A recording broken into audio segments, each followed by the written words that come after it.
miss, if you could oblige us with a riddle you read. Right. What has a bed but never sleeps?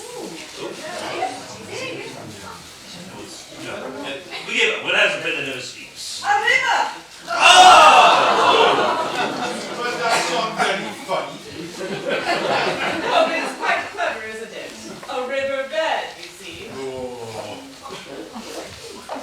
When is a door not a door? When is a door? Oh, so did I.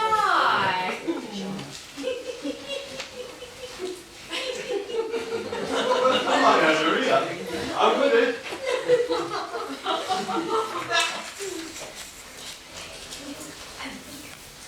Why does...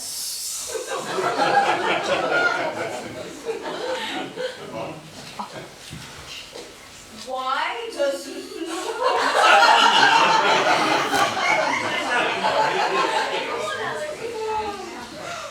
Why does Lloyd George wear red, white, and blue braces? Lloyd George. Damn, we've even got Welsh crackers. So anyway, why does Lloyd George wear red, white, and blue braces? To keep his trousers on!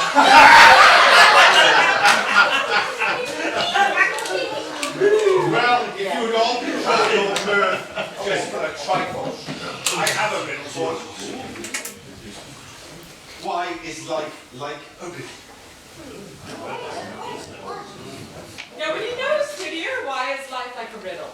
Because it has to be given up in the end. I'll tell you what, these aren't just Welsh crackers, they're bloody chapel crackers. Well, I'm going to make a pot of tea. Looks like I got more wind than a month of March. Well, hold on to it when we don't want it. Tell you what, sit here, get up here. Well, what's Good, get your ball. Come on, let's do that.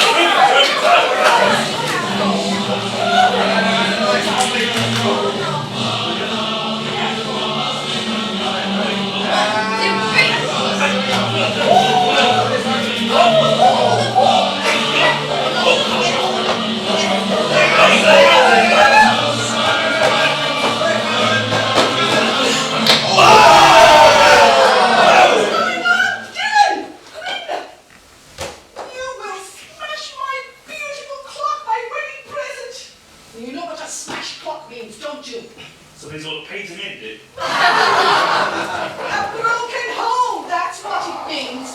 Just for that, Dylan, you can wash the dishes. Turning my sitting room into a football pitch. You'll wash the dishes, and that's final. But, come on, please. Go.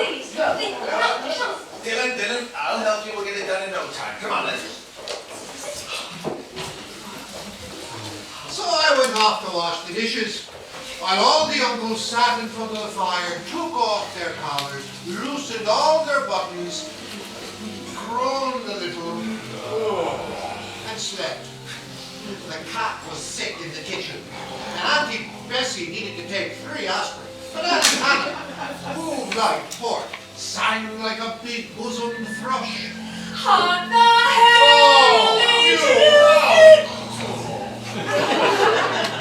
Later, the cousins sat in the front room and blew up balloons to see how big they would blow up to. And when they burst, which they all did, the uncles jumped and rumbled.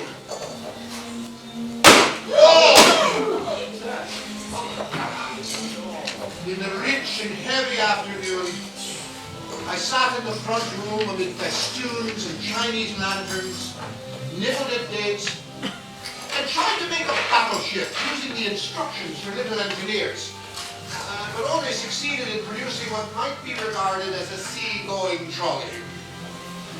And then Jim and Tina knocked on the window and called me out again into the ear-pinching air. Can we go down to the seashore with Jim and Tina, Mom? Oh, yes, off you go. Oh, mind you take your cousins with you. But, Mom, we're coming too. Dylan, you weren't going out without the present I made you. Well, you see, Aunt Bessie, How it's could not you? very cold. It's freezing. Put it on and say thank you.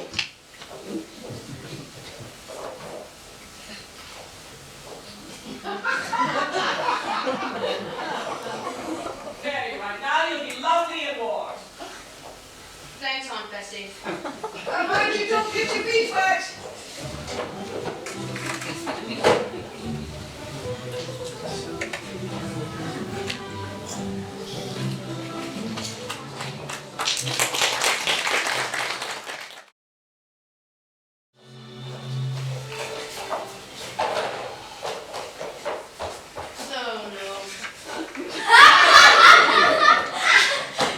Have you grown even smaller, or did you steal that comment from a giant?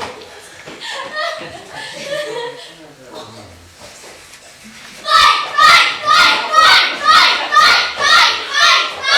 Dylan, you blew my nose. Here, wipe it with this. Down the sea. Yeah, sure it's over. We can walk across to Denver for cream tea. That's silly.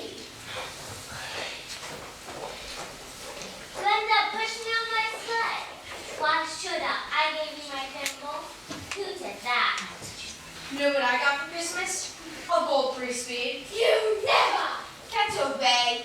Boasting again. All of you got is a yellow bottle top with a purple bubble on top. All right then, smart Alex. You brought it right. In this, you can hardly stand up, let alone ride a bike. You'll just see then. Not so fast, Glenda. Look at these prints we're leaving. Deep as wells. People would think they'd be hippos. What would you do if you saw a hippo coming down this terrace road? I think I'd do something like this. I'd toss him on the railing and roll him down the hill. Then I'd take him behind his ear and his tail would wag back and forth. What would you do if you saw 2 hippos? Oh. There are no hippos in Swansea. Well, I don't want to boast, but my father's the richest man in Wales. Well, my father, he owns the world. Oh, my granddad. My granddad was a guard on the railways. Really and truly? God darn it, bite out my tongue and spit it down on lava. My granddad was a railway god. Okay, Dylan, you win.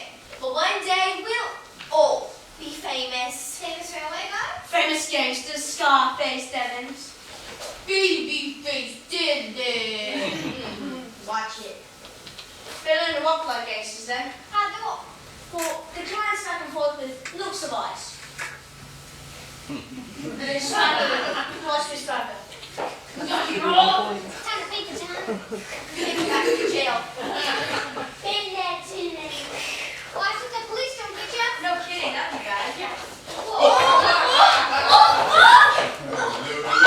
What are you lot up to then? Going down to the seashore, taking my cousins for a little walk. Oh, very nice, very tidy, very proper. Did you have a good Christmas? Not bad. Not bad, eh? Did you get any good presents? I got a gold 3-speed. Oh, very nice.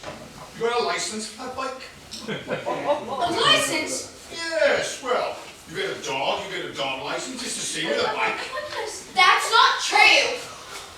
Did I hear you say? She didn't mean it, sir. It was just a joke. Oh, a joke was it? Ha, ha, ha. Well, as I was saying, don't let me catch you riding that bike around here without a license. Well, happy Christmas all. Merry Christmas, Uncle Legends! Ha, ha, ha! Merry Christmas, sir. Bang, bang! He lived like a rat. I shoved him down like a rat. Easy to be cheeky behind a Bobby's back. Oh, Glenda Jones, you have the face of a ferret and the heart of a black-winged spider. Oh! Dylan Thomas, you're all tongue and no teeth. Oh!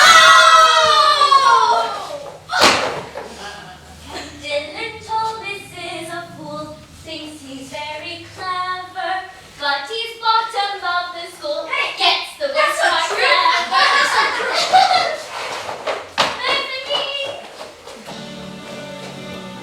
So we slipped and squabbled and crunched and punched our way down the long sloping streets, down through the icicle-hung arch under the famous Mumples Railway.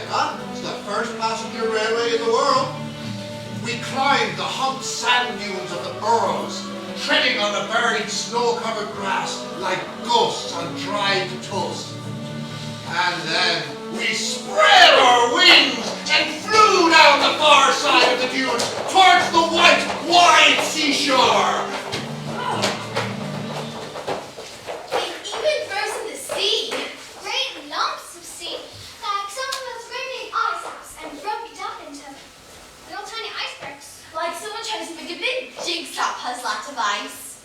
Like it's been raining frozen biscuit boxes. Like the river was a glacier, and these aren't icebergs. Yeah, I got a good stone.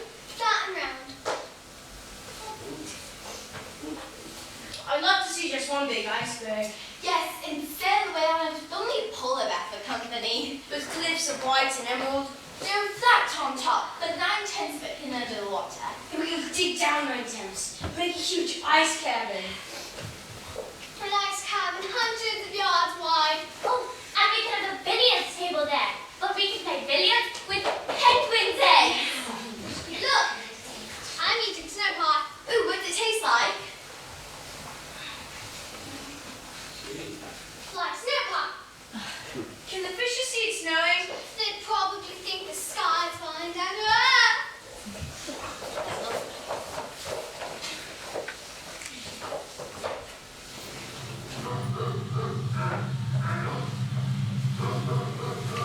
All those dogs are gone? Those old dogs we used to know. What are you doing, Tina? Breaking the ice on this rock to let the shrimps breathe. It's no Jules down there. Oh, Jules, Tina.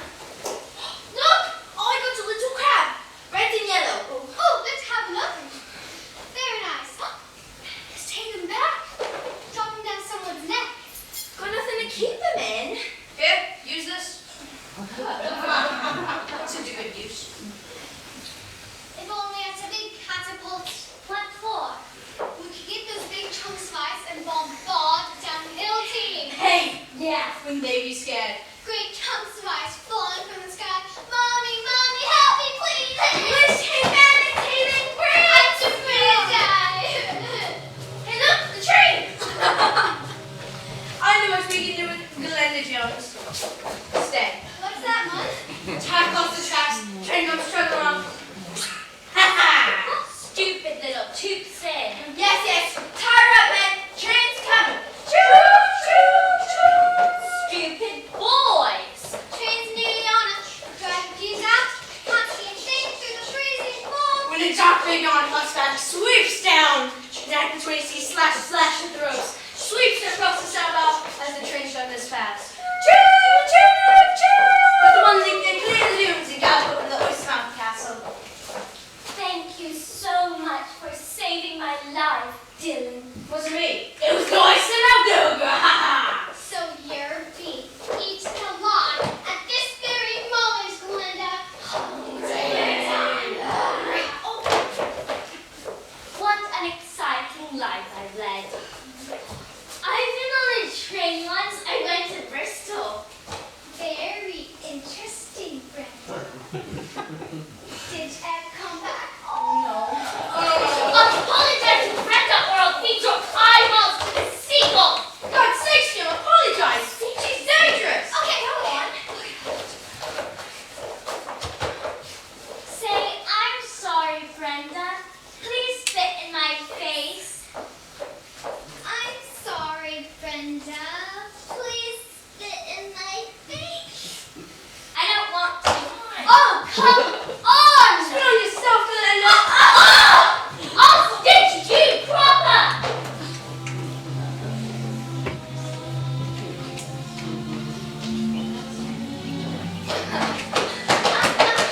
Ice down the back. That'll teach you to spin. I once dropped a big glob of ice cream on my Aunt Ellery's back. You didn't. What'd she do then? Laughed a lot, squealed a bit. And when it was a hot, salty day. Funny, the way in winter you can never remember what it's like in summer. I can remember the smells. Sea and seaweed and wet hair, wet flesh. And the warm smell like a rabbity field after rain. And fresh lemon pop and sand toffee. And the hot tossed dug in charm and sand. vinegar and shelled cockles. Oh, and the ships from the Sunday stocks round the corner of the sand hills.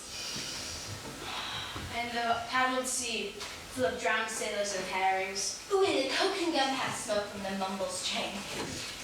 Dylan, when you dropped that ice cream down your Aunt Eloise's back, was it strawberry or vanilla? Vanilla, I think. Buddha's skin was whiter. You're soft on, aren't you, man? Don't blame you. She gets very sad looking sometimes. I know. She writes 2 poppies on Armistice Day because she lost her 2 brothers in the war. I told her when I grow up, I'll go to the ones finding for her. Yes, I remember when 2 uncles never came back from the front. So I went out to the front of the garden to look for them. Just look at the sun going down. Like an orange. Like a tomato. Like a goldfish sitting on the sandy bed. Yeah. As I sat on the sandy bank, a sandy bank, a sandy bank.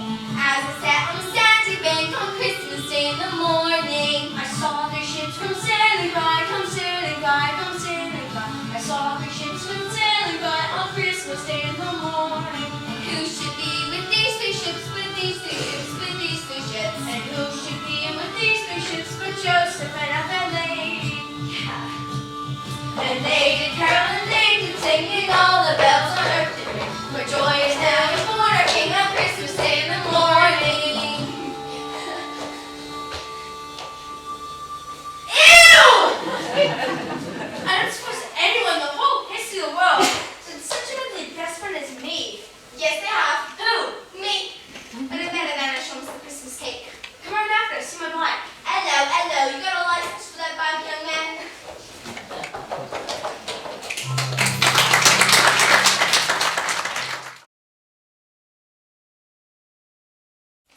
So I climbed back up the desolate, poor, sea-facing streets where only a few children fumbled with bare red fingers in the thick wheel-rutted snow. And the cat called after me as I trudged upwards into the cries of the dockbirds and the hooters of ships out in the white and whirling bay.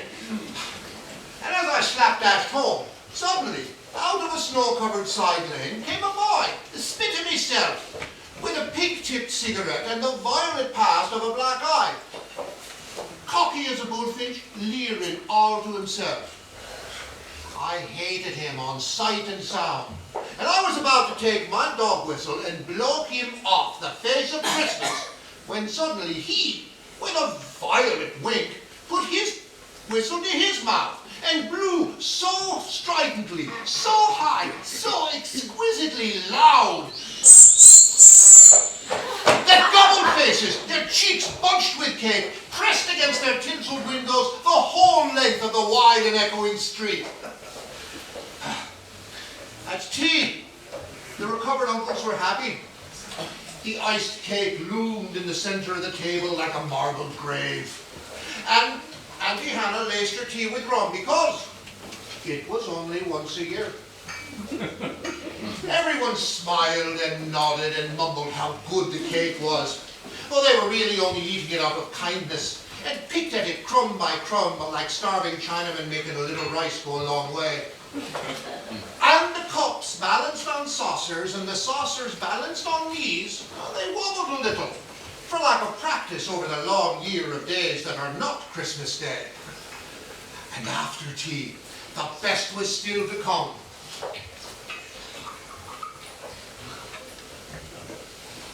Oh, bring out now the tall tales that we told by the fire while the gaslight bubbled like a diver. Ghosts wooed like owls in the long dark night when I dared not look over my shoulder for fear of seeing what might be coming out of the cupboard under the stairs where the gas meter ticked. And I loved my fear and felt safe in the thrill of it, and I wanted more of it and more. Ghost stories, ghost stories. We want ghost stories. Oh no, those stories scare me. Shut up, Rita. I want ghost stories too. You'll have to sing the Telltale song if you want ghost stories, Dylan. I can start it anyway. Well, I'll join in. We're right behind you, boy.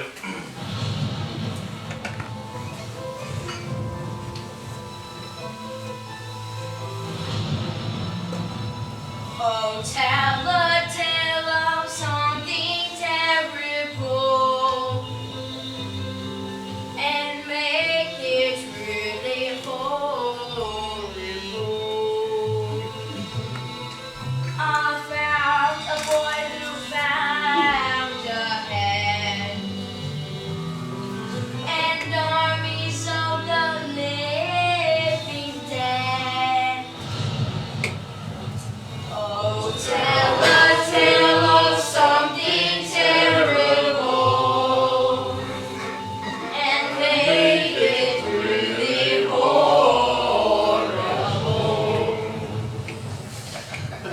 You're always good for a sugar, DJ. Why don't you start? All right. Now, this is a short, sharp. You all know the old rectory Brosely.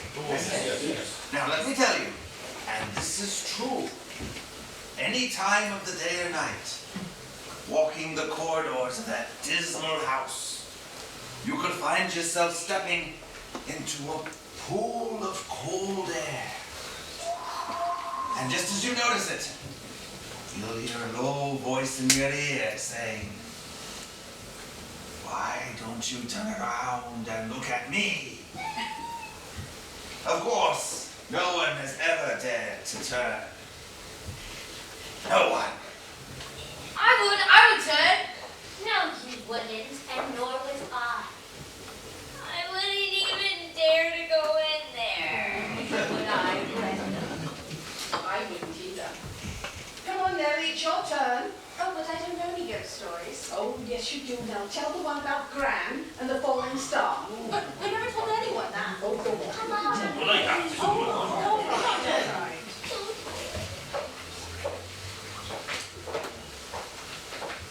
Well, when our mother's mother was a girl, she worked as a maid in a household for a rich family. And the mistress of the house was very strict and was always scolding her. One night, she was up in her room crying her eyes out as usual in the attic, when she saw a star falling. Now everyone knows that if you close your eyes and make a wish, and when you open them, if the star's still falling, well then your wish will come true. Oh, women's tales. Oh, great, just listen. Well, our Gran made a wish. And when she opened her eyes again, the star was still falling and was heading straight for her window. And it stopped about a foot